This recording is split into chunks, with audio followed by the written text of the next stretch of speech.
Kasado na mga protesta ngayong Labor Day, kabilang sa mga panawagan ng mga manggagawa ay ang dagdag sahod at pagtatapos ng kontraktualisasyon.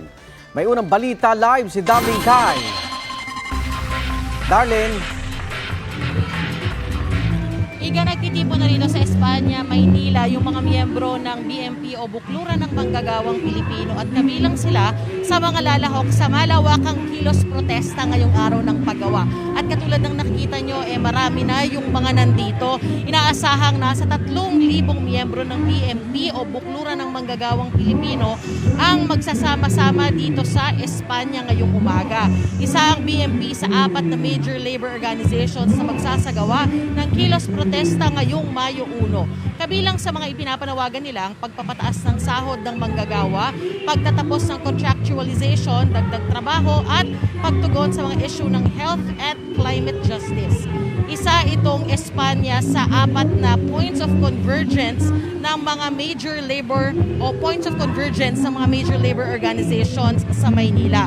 Meron ding mga pagtitipon sa Ramon Magsaysay, Welcome Rotonda at Lumentrit. Pagkatapos ay sama-sama silang magmamarcha patungong Mendiola, Maynila.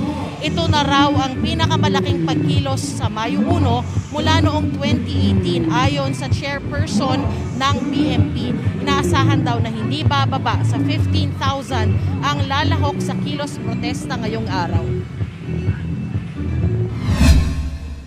Iba ngayon ang pagkilos dahil mas malawak, mas malapad at mas malaki yung pagkakaisang inabot ng mga manggagawa sa usapin ng problema kinakaharap ngayon natin mga manggagawa, yung binanggit ko kanina.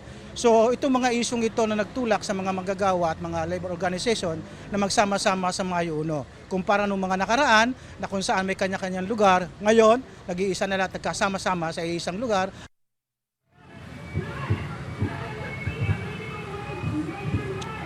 Igan, maya-maya lang magsasagawa sila ng flash mob dito, yung ting-ting-tang para sa 750 pesos na wage increase. So sasayaw sila dito sa Espanya at maya-maya lamang ay magmamarcha na sila patungo sa Mendiola. Yan ang unang balita dito sa Maynila. Ako po si Darlene Kai ng GMA Integrated News. Kapuso, mauna ka sa mga balita. Panoorin ang unang balita sa unang hirit at iba pang award-winning newscasts sa youtube.com/GMA News. I-click lang ang subscribe button.